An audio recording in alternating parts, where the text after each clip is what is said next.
അപ്രതീക്ഷിതവും ഞെട്ടലുണ്ടാക്കുന്നതുമായ ഒരു സംഭവമാണ് ഉണ്ടായിട്ടുള്ളത്.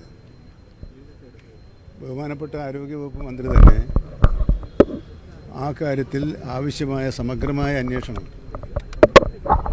നടത്തുന്നതാണെന്നും ആ അന്വേഷണത്തിൻ്റെ അടിസ്ഥാനത്തിൽ തുടർ നടപടികൾ സ്വീകരിക്കുമെന്നാണ് അവർ പറഞ്ഞിട്ടുള്ളത്. സ്ഥലം സന്ദർശിക്കാനും കാര്യങ്ങൾ നേരിട്ട് വിലയിരുത്തുന്നതിനുമായി മന്ത്രി ഇപ്പോൾ ഏതാനും മിനിറ്റിനകം ഇവിടെ എത്തിച്ചേരും.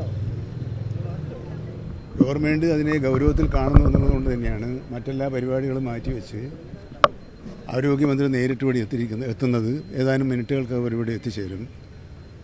തീർച്ചയായും നമുക്ക് കേൾക്കേണ്ടത് അവരിവിടെ നടത്തുന്ന ചർച്ചകൾക്ക് ശേഷം ചെയ്യാൻ പോകുന്ന കാര്യങ്ങളെക്കുറിച്ച് അവർ പറയുന്നതാണ് നല്ലത്. അശ്വമുഖത്ത് തന്നെ കേൾക്കുന്നതായിരിക്കും കൂടുതൽ നല്ലത്. അവർ മറ്റാരും വരുന്നില്ല നമുക്ക് പറയായിരുന്നു. പക്ഷേ അവർ തന്നെ ഇവിടെ നേരിട്ട് വരുന്നൊരു സാഹചര്യത്തിൽ അല്ലാതെ ഞാൻ പറഞ്ഞു അതൊക്കെ അന്വേഷണ വേദിയിൽ അതാണല്ലോ വിവിധ വകുപ്പുകളുടെ ഏകോപനവും പരിശോധനയും ആണല്ലോ ഇവിടെ ആവശ്യം. അത്തരം കാര്യങ്ങൾ നടത്തുമെന്നും മന്ത്രി നമുക്ക് ഉറപ്പ് വന്നിട്ടുണ്ട്.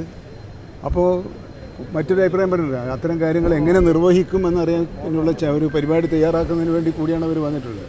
ഉദ്യോഗസ്ഥന്മാരുമായി ബന്ധപ്പെട്ടവരെ ചർച്ച ചെയ്ത് എങ്ങനെയാണ് ഇനി അങ്ങോട്ട് മുമ്പോട്ട് പോകേണ്ടത്, എന്തൊക്കെ കാര്യങ്ങളാണ് അടിയന്തരമായി ചെയ്യേണ്ടത്, ഏതിനാണ് മുൻഗണന നൽകേണ്ടത്, ഇത്തരം കാര്യങ്ങൾ ഒരു ചർച്ച നടത്താനാണല്ലോ നേരിട്ട് തന്നെ അവർ വരുന്നത്. അങ്ങനെ നേരിട്ട് വരുന്ന സാഹചര്യത്തിൽ മറ്റൊരു ചർച്ച ഞങ്ങൾ തമ്മിൽ ഇവിടെ നേരിട്ട് ഞാനും അവരായിട്ട് സംസാരിക്കും. അവരുമായി സംസാരിച്ച് അവർ ഏതായാലും ജനങ്ങൾക്കിടയിൽ ആശങ്കയുണ്ടാക്കാൻ ഇടയാക്കിയ ഈ സാഹചര്യത്തെ ഗൗരവത്തോടുകൂടി തന്നെ കാണും.